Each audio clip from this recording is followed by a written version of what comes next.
You're listening to the Authorpreneur Podcast, episode number 21.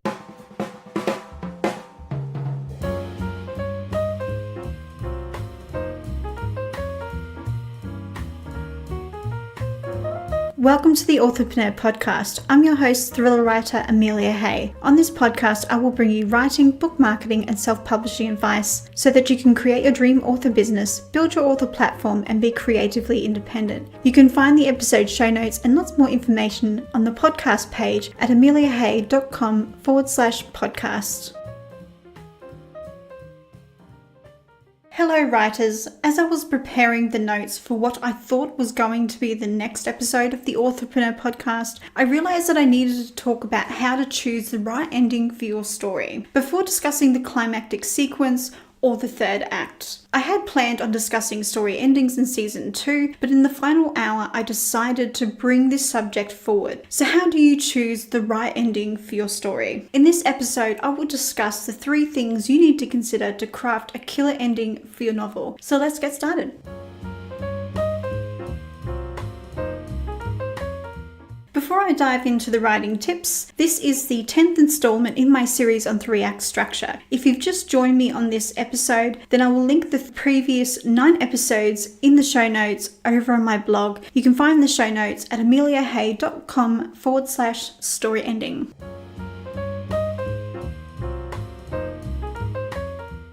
Tip number 1, consider your story ending options. So what are your options for wrapping up a great story? In terms of ending, there are only 3 options, either win, lose, or draw. The first 2 story ending options are self-explanatory. The hero wins or loses. A story ending in a draw is a moment where the hero and the villain reach an impasse. On the surface, the villain appears to have won, but at a significant cost. Alternatively, the hero wins but pays a high price for this success. It's almost bittersweet for either party. The truth is, unless you're writing a romance, you don't need to write a happy ending or a happy for now ending. An ambiguous ending is perfectly acceptable. What matters when it comes to story endings is whether it's a satisfying ending for your story. It's not enough for you as a writer to create a killer story ending that fits into one of these previously mentioned categories. There are a few variables that you need to consider as you choose the right ending for your story.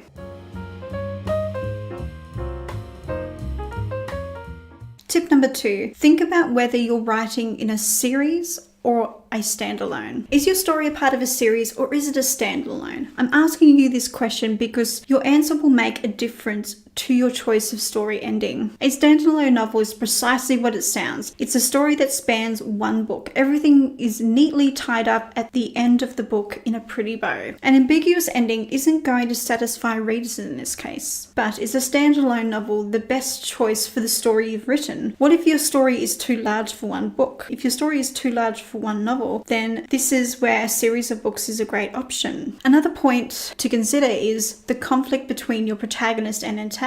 Before you dive in and make big plans for your antagonistic force, consider the following questions. Is it realistic for your villain to go down in just one story? Or is it a case of slowly pinning down the 4 corners of a tent in order to defeat your antagonist? The desire to keep a villain around for a little longer is where a series of books is a great option. Just a side note, I will go into how to write a series of novels in more depth in a later episode, but for now I'm going to give you the Reader's Digest version. In a first in-series book, it's quite common to have a large cast and multiple subplots. All of these elements create tiny branches that can be explored in later books in the series. In light of this, it's quite common to have an ending that feels like an impasse, where neither party wins, but the antagonist is stopped in his tracks for now and is left to regroup.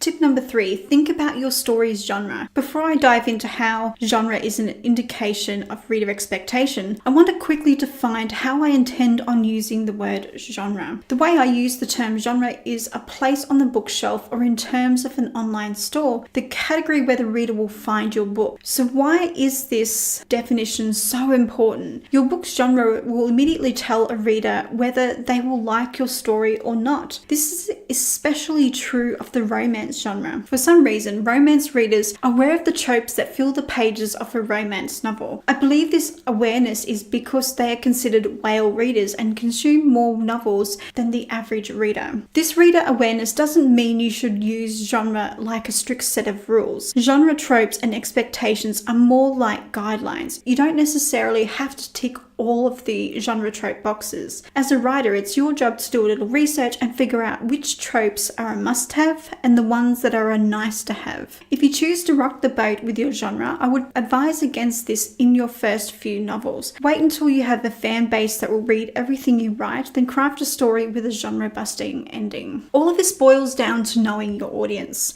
If you're writing a romance and you decide to give your main characters a Romeo and Juliet style ending, then you need to understand that you're writing a tragedy and not a romance. This is the exception to the genre-busting ending. In most other genres, you can get away with a little ambiguity or something less than happy. In light of this, what if you want to keep your villain around for the next series? If so, consider this next question. How can you meet the reader's expectation, give them a satisfying ending, but keep the antagonist around to continue the battle on in this series? If you do choose this to keep the villain around, eventually your villain has to get what they deserve. They need to be overcome eventually in the series, otherwise the reader will be disappointed. No one wants to read a series about a villain winning because it's a villain constantly triumphing and never failing and never having consequences for their actions. This whole notion of good overcoming evil, I know it's quite an extreme concept, but a reader's pre-programmed to expect good to win out over evil, and you sort of need to deliver that in a book. But there's nothing stopping you from getting creative about this, but eventually your villain there needs to be some real world consequences for them.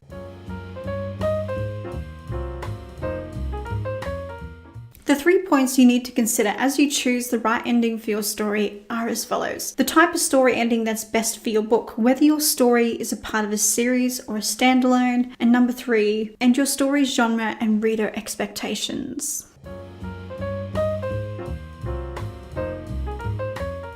Are you struggling to craft the perfect ending for your story? I want to hear from you. Let me know by coming over to the show notes for this episode at ameliahay.com/story-ending, and let me know in the comments where you're struggling and the steps you're going to take to improve your story. Thank you for listening, and I'll see you in the next episode of the Authorpreneur Podcast.